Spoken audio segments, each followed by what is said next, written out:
자, 오늘의 에피소드 이어가 보도록 하겠습니다. 일단, 중요한 내용들이 이제 다가오고 있습니다.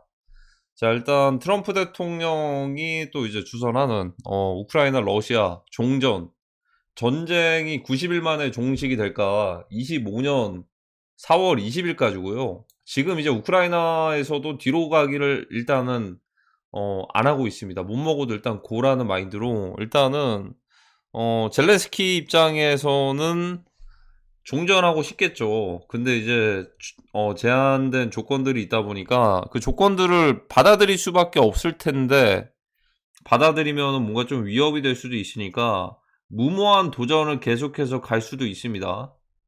그 말은 뭐냐면 25년도 4월 20일까지 종식이 안 되고 휴전이 안 될 수도 있다라는 거죠. 지금 그게 다 몰려오고 있습니다.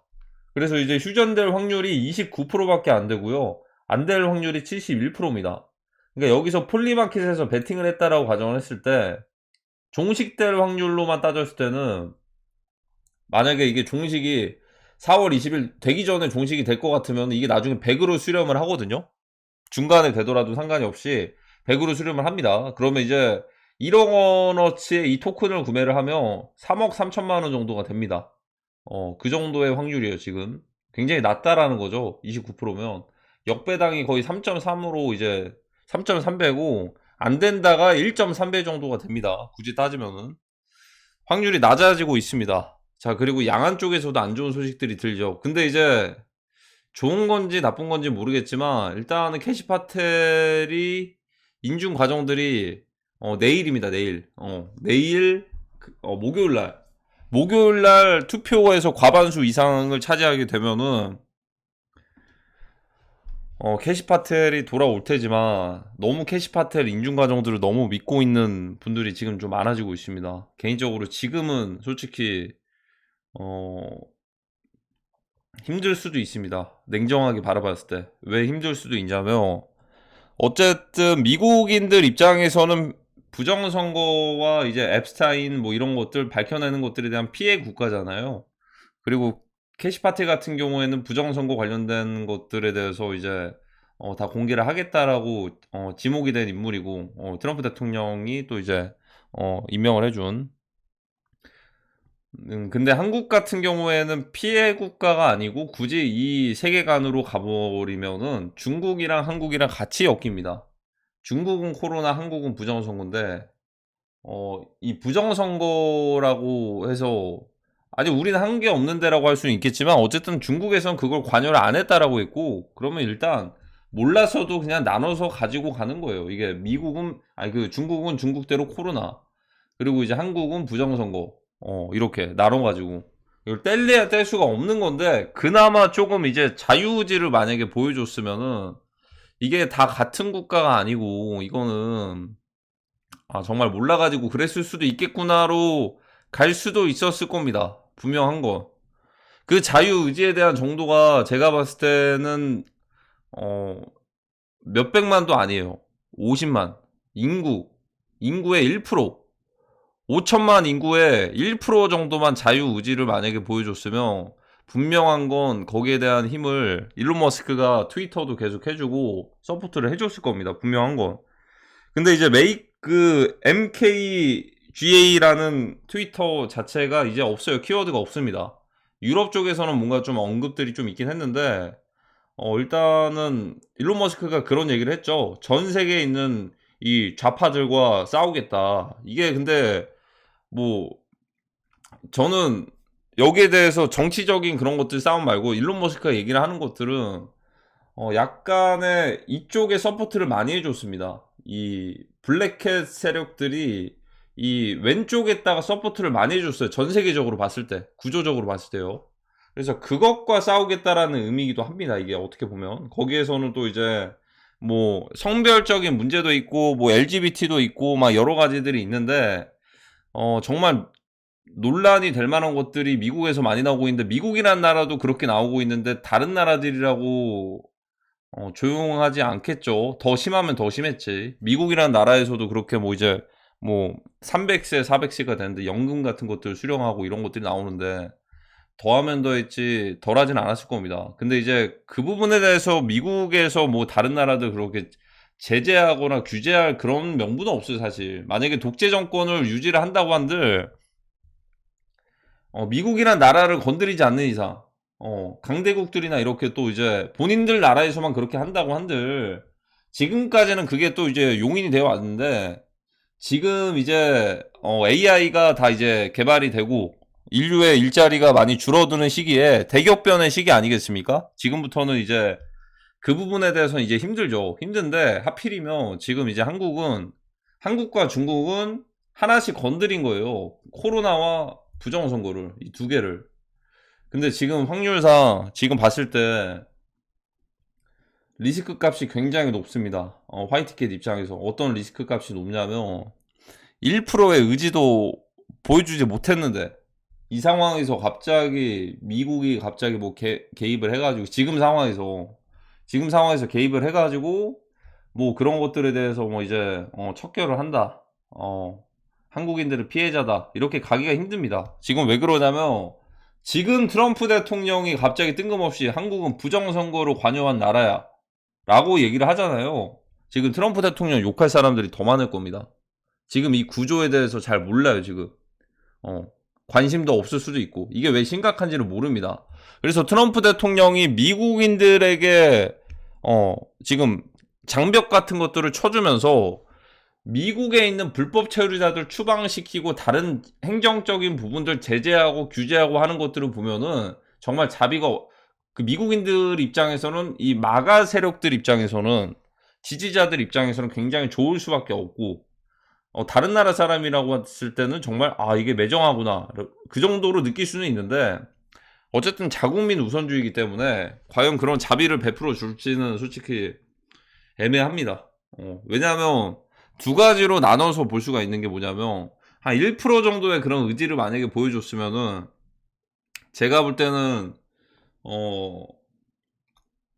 약간 흔히들 많이들 얘기들이 있었죠. 그 전 세계 계엄령과 비슷하게 EBS가 실행되면서 약간 뭐 도시 봉쇄나 막 이런 식으로 가가지고 좀 시간이 오래 걸리지언정 그런 식으로 갈 수도 있었을 텐데 그게 일단은 초반에는 승기를 잡았습니다. 초반에는 잡았는데 당연히 이제 프로그래머들이 잡혀 있는 상태였으니까. 근데 이제 반대로 이제 교환이 됐죠. 교환이라고 하긴 좀 그렇지만 하나의 카드를 가지고 있으면 상대 쪽에서도 하나의 카드를 가지고 있게 됐습니다. 거기에 대해서 눈치를 빠르게 챘으면은 챘었어야 됐는데 그때부터는 이제 이 시나리오가 변경이 된 거죠. 변경이 됐고 그러니까 지금 가능성이 좀 적어지고 있습니다. 적습니다. 그냥 무작정 캐시파텔이 인준이 되는 것도 솔직히 문제인데 지금 될지 안 될지도 내일 일단 봐야 되는데 된다고 한들 그걸 이제 우리한테 와가지고 한국에 와가지고 그렇게 하기가 힘들 수도 있다. 대신에 이제 그렇다고 해서 완전히 배제하지는 않을 겁니다. 배제하진 않을 거예요. 뭐 예를 들어 갑자기 뭐 이제 한번 한국인들이 이 미국의 소중함을 한번 느껴봐라라고 하면서 갑자기 뭐 이제 주한미군에 대해서 그런 것들 배치를 일본 기지로 빼버리거나 뭐 이런 식으로 가진 않을 거예요. 근데 제가 볼 때는 구조적으로 봤을 때 지금 금 가격 방산주 오르고 지금 우크라이나 러시아 종전 안 되면 다음 카운트 펀치는 아마 중국과 대만이거든요. 근데 중국과 대만에서 벌어지기 전에 분명한 건 북한 쪽에서 먼저 트리거를 걸 것 같습니다. 북한과 러시아. 그거에 대해서는 방어를 해주겠죠. 하지만 그때부터는 이미 안 좋은 쪽으로 가는 거죠, 사실. 그 기다렸던 EBS나 이런 것들은 사실 없고 우크라이나 러시아 제2의 우크라이나 러시아 되는 거니까. 그래서 이제 미국에서는 결정을 한 것 같아요. 이게 어떻게 보면 이 정세에 대한 흐름을 보면요. 일단 대만이 우리의 칩 사업을 빼앗아 갔어요. 인텔이 있었죠. 잘 해낸 훌륭한 기업들이 TSMC부터 시작을 해가지고 약간 대만 쪽을 좀 겨냥을 하고 있고요. 대만을 지켜줘야겠다라는 의지가 안 보입니다. 일단 미국에서.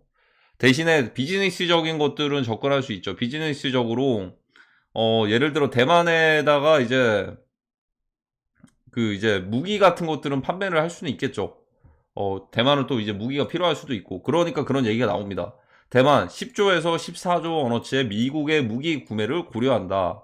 뭐 하이마스 등을 포함을 해가지고 무기 정도는 팔아주는데 대신에 뭐 이제 그렇게 뭐 대만을 지켜주겠다라는 의지가 없습니다. 왜 그러냐? 또 이제 이틀 전인가 3일 전에 이런 얘기가 나왔죠. 미국의 국무부에서는 대만 독립 반대 성명 웹사이트에서 삭제를 했다. 그러니까 대만은 무조건 지켜줄 의지가 없다. 예전이었으면 중국에서 대만을 침공했을 때 관세 100%였거든요.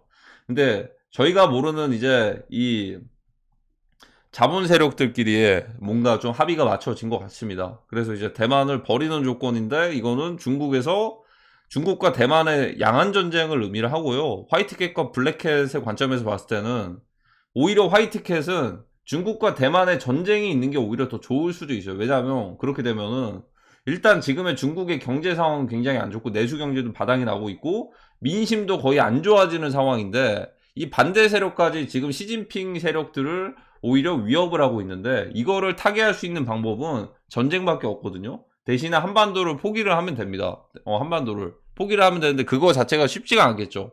물론 시진핑 의지로는 그렇게 할 수는 있는데 그 반대파 시진핑 반대 세력들이 오히려 장악을 더 하고 있다라고 한다면 한반도를 포기하기가 쉽지가 않을 겁니다. 대신에 여기서 조금 더 교란을 줄 수 있는 거 화이트캣 입장에서는 오히려 대만 쪽에서도 블랙캣의 지분들이 굉장히 많습니다. 그 중에서 이제 TSMC라든지 미국에서는 뭐 이제 엔비디아와 마이크로소프트가 있다면 굉장히 까다로울 수가 있어요. 대만 침공을 안 하고 대만 양안 전쟁이 안 일어나면 오히려 화이트캣은 더 안 좋습니다. 오히려 전쟁이 나는 게 더 좋은 상황이에요. 화이트캣 입장에서. 이거 국가 단위가 아니고 화이트캣 입장에서 봤을 때는. 왜냐면 이제 대만을 장악하고 있는 게 블랙캣의 세력들이 대다수라고 한다면 이 양안 전쟁 과정에서 어느 정도 소거가 될 수가 있겠죠? 어느 정도 자연스럽게 전쟁 과정에서 사라진다고 한들 그거는 자연스러운 과정이잖아요. 그래서 이제 양안 전쟁이 오히려 더 좋을 수도 있다. 화이트캣 입장에서는. 근데 지금 그렇게 가는 것 같죠, 흐름이. 자, 근데 여기서 이제 지켜봐야 되는 게 그러면 양안 전쟁이 났을 때 한국은 그러면 대만으로 일본이랑 같이 해가지고 대만 쪽으로 가나요? 라고 볼 수도 있겠지만 저희는 저희 나름대로의 또 이제 지금 갈등이 좀 이제 있는 상황입니다. 북한군 포로 대한민국 가고 싶다. 종전 협상 등 변수 많아. 오늘 나왔습니다. 이 포로로 잡힌 사람들이 있죠. 그리고 실제로 지금 이제 트럼프 대통령이 북한이 러시아에 파병을 갔다라고 인정을 했습니다. 그러니까 저희가 알고 있는 이게 갔냐 안 갔냐에 대한 그런 찌라시가 많았는데 일단 트럼프 대통령 얘기하는 쪽으로 가면 돼요, 그냥. 왜 그러냐면 그게 뭐 하나의 액션일 수도 있다, 가짜다 뭐 이런 얘기들도 있었잖아요. 예를 들어 뭐 이제 우크라이나 전쟁에 같이 또 끼어들게끔 하려고. 근데 그거 일단 다 제외를 하고 트럼프 대통령이 얘기하는 대로만 가면 됩니다, 일단은. 그래서 이제 대신에 실전으로 참여했던 사람들이 흔히들 특수부대들이 참여를 했는지 일반 병들이 참여를 했는지는 모르죠. 그거는. 근데 정황상 특수부대들도 일부는 참여를 했겠지만 많은 병력들은 일반 병사들이 참여했을 가능성이 높지 않을까. 왜냐하면 러시아에서 발견된 것들이 포탄이나 이런 것들이 되게 좀 안 좋은 불량한 포탄들도 많이 발견이 되기도 했고 대신에 실전 경험은 늘었겠죠. 근데 여기서 이제 중요한 건 뭐냐면 북한에서 일반 시민이 아니고 우크라이나 러시아 전쟁에서 러시아 쪽으로 참여를 했던 북한군 포로가 한국 쪽에서 이렇게 잡고 있는 건지 모르겠지만 여기에 대해서 이제 인터뷰가 진행이 됐고 이거를 이제 한국으로 가고 싶다라는 뭐 이런 식으로 해가지고 이게 오늘 VOA에서 이걸 다뤘어요. 우크라전 북한군 포로 한국 망명 의사 이런 것들 이거 굉장히 왜 중요하냐면 이거는 이제 북한 입장에서는 반대로 봤을 때 약간의 좀 도발이나 마찬가지일 수도 있거든요. 어떻게 보면. 왜냐하면 직접적으로 우리는 아직 파병은 안 갔지만 어쨌든 반대파로 일단은 적국으로 인지를 했을 때는 북한이랑 한국이잖아요. 이렇게 한국의 적은 일단 크게 봤을 때는 다른 나라도 있겠지만 일단은 우리 분단 국가니까 여기서 봤을 때는 이제 북한이 적국인데 이 적국에서 다른 나라로 참여했던 파병을 갔던 사람들의 용병까지는 아니고 그 자국민들을 이렇게 해가지고 하는 거는 굉장히 좀 위험할 수 있죠. 예를 들어 이제 저희도 이제 예전에 베트남 전쟁 때 월남전 파병 가기도 했고 북한은 반대로도 이제 그 북베트남에 파병을 갔단 말이죠. 이게 그러니까 나눠졌었는데 지금은 안 갔었는데도 지금 구조적으로 봤을 때 이거는 약간 좀 위험할 수도 있다. 이런 생각이 드네요. 이게 북한 입장에서 명분이 생길 수도 있다. 이런 생각이 들고, 자, 이게 왜 위험하냐? 최근에 이상한 것들이 한두 개가 아니었죠. 북한에서 국경 개방해버리고 중국 쪽으로 개방을 해버리고 약간 트럼프 대통령이 얘기하는 것과 좀 반대로 얘기하는 것들이 있어요. 일단 물론은 화이트캣 입장에서 봤을 때는 김정은이 살아있다면 이제 트럼프 대통령과 이제 푸틴 이런 식으로 갈 수도 있는데, 일단 지금 보여지는 것만 보고서 해석을 해보면 미국과 반대로 가는 행동들을 하고 있습니다.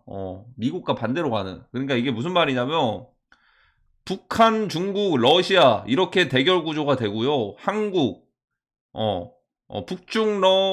북중러 이렇게 되고, 그러니까 한국이랑 이제 미국이랑 일본 이런 구조가 될 것 같습니다. 대만은 뭐 대만대로 이렇게 싸우고 이런 구조가 될 것 같습니다. 지금 구조적으로 봤을 때. 그래서 북한 같은 경우는 명확하게 지금 중국에다가 단체 관광에 대한 재개 이런 얘기를 하면서 국경이 개방이 되면서 미국에 반대로 하면서 이런 식으로 좀 이제 구조적인 틀이 약간의 좀 이제 빌드업이 쌓여져 가고 있습니다. 2차 한국전쟁에 대한 가능성이 조금 높아질 수가 있습니다. 이렇게 가면은. 구조가 계속 쌓이고 있어요. 이게 구조적으로 이제 원래였으면은 VOA에서도 예전에는 중국 관련된 중국 해커, 중국 간첩, 중국 스파이 이런 얘기들이 많이 나왔는데 최근에는 북한 얘기밖에 없습니다. 그러니까 명확하게 북한에 대한 그런 위험성을 인지를 시켜주고 있는 것 같고, 자, 그리고 이 어젠가 제가 커뮤니티에다가 올려드린 대만 유사시 이제 피난 후쿠오카 현내 7시에 약 47,000명 수용한 이제 오키나와의 선도 제도에서 오무타 이지카 뭐 이렇게 해가지고 이제 대만에서 대만 전쟁, 야한 전쟁 발생하면은 이쪽 섬나라에 있는 사람들 후쿠오카나 뭐 이제 오키나와 같은 곳으로 피난시키는 것들 지금 이제 준비하고 있다라고 합니다. 일단 몇십만 명짜리 수용 인원들이 많기 때문에 이거는 아마 좀 나눠가지고 좀 빨리빨리 해야 될 것 같기도 해요. 그러니까 이게 이 계획이잖아요. 계획인데 일단은 이 부분에 대해서 충분히 열려 있는 거죠. 이게 뭐 예전에도 그런 준비나 훈련은 했었지만 지금은 실전인 것 같아요. 지금 돌아가는 흐름들을 보니까 우크라이나 러시아 종전 안 되면 이게 그 다음엔 양안으로 올 것 같고, 일단 모든 건 화이트캣이 주도하는 계획대로는 갈 것 같은데 일단 위험하죠. 지금 이제 아시아권으로 그 텀이 오는 것 같습니다. 제 느낌에는. 근데 이제 여기서 중요한 게 한반도 자체가 사실 큰 그림에서 바라봤을 때는요, 결국에는 기존의 질서가 무너지고 새로운 질서가 설립이 되면서 세워지면서 인류의 노동이나 이런 것들을 해방을 시켜주면서 대신에 그 시스템을 잘 따라가야 되는 그런 시대가 올 건데, 그거를 이제 미국에서 외치는 거는 골든에이지라고 얘기를 하기도 하고요. 뭐 미국인들만 해당할 수도 있겠지만 이제 블랙캣 세력들이 외치는 건 뉴 에이지라고 얘기를 하기도 합니다. NWO. 근데 이제 이 블랙캣 세력과 화이트캣 세력의 추구하는 방향성은 비슷한데, 제가 볼 때는 그래도 NWO에 대한 그런 것들은 방향성이 좀 다를 뿐이지 그거에 대해서 갈 것 같습니다. 이게 좀 트렌드라고 한다면. 근데 여기에 대한 가장 테스트하기 좋은 시범 모델이 바로 한국이거든요. 왜냐하면 인종은 같을지언정 북한과 한국은 자유민주주의와 공산주의 사회주의 이렇게 나눠져 있고 생활하는 것도 다르고 지금까지 얽매여 있었던 것도 달랐습니다. 그러니까 1인 독재 체제와 뭔가 좀 이제 한국에서는 1인 독재까지는 아니겠지만 서로들 투표를 하면서 막 이렇게들 갔었는데 그거 자체가 조금 모순이 됐고 어긋나다라고 지금 이제 그런 것들이 나오고 있는 건데, 공교롭게도 이게 한반도 통일이 될 거는 같은데, 그러니까 이 실험이 끝난 거죠. 어떤 시스템이 더 좋았을까, 더 괜찮았을까를 생각을 해봤을 때 굳이 따지면은 궁극적인 이제 세력들의 추구하는 방향은 오히려 북한이지 않을까요? 오히려 봤을 때는. 왜냐하면 자유민주주의 체제로 이렇게 풀어놨는데 뭔가 좀 이제 변수거리도 생기기도 했고, 물론 이게 뭐 이제 중국에서 관여를 했다라고 한들, 근데 이제 북한 체제는 솔직히 약간 그거 같아요. 약간 좀 이제 어떻게 봐야 되지? 중국보다도 더 매운맛이죠. 그러니까 가장 매운맛이 북한이고 중국이고 한국에서는 약간 좀 코로나 때 한번 테스트를 해본 것 같은데 그래도 미국에서 주도를 하는 그런 거는 사실 이제 그러니까 왜 북한 그 체제 말고 북한의 그런 도화지 같은 사람들이 조금 더 어떻게 보면 화이트캣 입장에서는 더 끌릴 수도 있겠죠. 어떻게 보면 이 한반도를 통일을 하는 과정에서 새로운 것들이 좀 구질서가 무너지고 새로운 질서가 설립이 되는데 여기에서 뭔가 어 변화가 있었을 때 뭔가 좀 감사함을 느끼고 어떠한 것들을 따를 때 깨끗한 완전 도화지 같은 백지 같은 그런 사람들을 끌려 하지 않을까라는 생각이 듭니다. 지금 상황에서 봤을 때는 말이죠. 그러면은 원래였으면은 만약에 두 가지가 있었을 겁니다. 두 가지가. 첫 번째는 전쟁 없이 통일되는 과정이 있었을 거예요. 첫 번째 전쟁 없이 통일될 수 있는 건 뭐냐면 일단 예를 들어 지금의 그 1% 정도의 힘을 보여줬더라면 1%의 힘을 보여줬더라면 예를 들어 처음으로 따지면은 관저 지키기부터 해가지고 1%의 힘을 보여줬더라면 시간이 좀 부족하긴 했지만 그걸 기다려줄 시간도 없는 거예요. 미국 입장에서는 만약에 그걸 보여줬더라면 거기에 맞게 그 힘에 맞게 일단, 이런 의지가 있구나. 그걸 보고서, 이 플레이어들에 대한, NPC와 플레이어라는 그 관점이 딱 맞아요. 왜냐면, 일론 머스크가 항상 그런 얘기를 했거든요. 지금 구조가 결국에는, 이들이 추구하는 것들은 이제 앞으로의 인류의 미래를, 같이 갈 때, 같이 가자라는 마인드를 가진, 사람들이거든요. 그러니까 이제 반대쪽은 이제 필요 없으니까 그냥 다 줄여버리자로 이렇게 가는 거고, 밥 주는 것도 아깝다. 이런 식으로, 결국에는. 동물을 가축처럼 키워가지고 먹는 모습도 아까우니까 벌레 같은 것들 먹여야겠다. 이런 마인드고, 화이트캣은 좀 그 반대로 이제 같이 이끌어가자 그건데, 그 같이 이끌어가는 거에 한국이 과연 선택을 받았을까? 이런 생각이 들기도 합니다. 왜냐면 이미 그들은 자산 시장에서 유동성 버블장 때 엄청난 돈을 벌었고 그 일부의 비중들을 예를 들어 금이라든지 이런 것들 쟁겨놨으면은 사실 자산 시장이 폭락장이 오더라도 아마 금 가격은 더 올라갈 수도 있겠죠. 어떻게 보면. 그러니까 해칭이 되겠죠. 어느 정도. 3차 세계대전 비슷하게 가더라도 비트코인 같은 경우에는 현물이 없잖아요. 근데 금 같은 경우에는 현물이 남아있는 거니까 어느 정도 가격 방어는 되지 않을까라는 생각이 듭니다. 그래서 이제 이 과정에서 놓칠, 모르겠어요. 이게 1%가 움직였으면 그게 가능했는데 그렇게 됐으면 EBS 실행해주고 흔히들 말하는 그 이제 데프콘을 발동을 해가지고 약간의 내전 양상이라든지 이런 것들 시간이 좀 걸릴지언정 그렇게 갈 수도 있었겠죠. 근데 지금 그럴 의지에 대해서 테스트가 이제 안 보였다라고 판단이 된다면 오히려 화이트캣 입장에서는 북한 체제를 선택할 수도 있죠. 그 말이 뭐냐면 북한을 선택한다라는 게 그냥 두 번째 플랜은 한반도 통일에 대한 플랜은 전쟁입니다. 전쟁. 왜냐면 여기서 1%에 대한 그런 의지를 안 보여줬으면은 어차피 둘 다 필요가 없는 거거든요. 둘 다 필요가 없어요.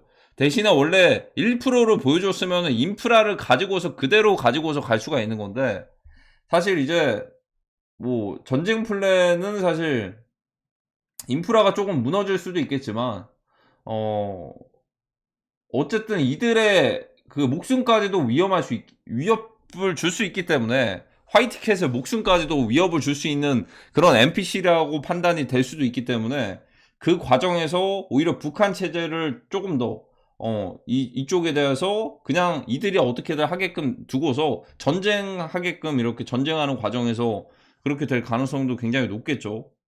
근데 이제 너무 좀 무자비해 할 수도 있겠지만 지금부터는 뭐냐면 그냥 기대를 그냥 버리는 게 낫습니다. 기대를 버리는 게.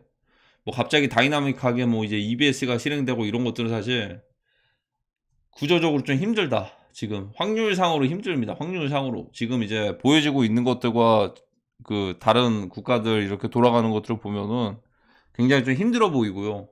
이제 시간이 좀 얼마 안 남은 것 같습니다. 다가오는 시간들이 얼마 안 남은 것 같고, 대만 침공이 일어나기 전에 분명한 건 한반도에서 먼저 일어날 가능성이 높을 것 같습니다. 그리고 중국 쪽 개방해주고 중국 쪽 계속 이렇게 해주는 걸 보니까 지금 일단 보여지는 체제를 봤을 때는 북한이 지금 중국 쪽에 먼저 지배를 받고 있다, 이런 구조로 보여지죠. 그러면 어느 순간에 이제 북한이 한국으로 이제 남침을 하더라도 전혀 이상하지 않은 구조가 나오고 있습니다. 아니 물론 이제 정찰기 그러니까 매일 돌아가고 이런 상황일 수도 있는데 그 문제가 아닙니다. 한반도는 지정학적으로 봤을 때는 뭔가 좀 이제 지키기가 좋아 보일 수는 있겠지만, 사방이 적이 적처럼 이제 둘러싸인 좀 이제 침투할 수 있는 공간들이 많기 때문에, 그리고 이미 침투가 되어 있을 수도 있기 때문에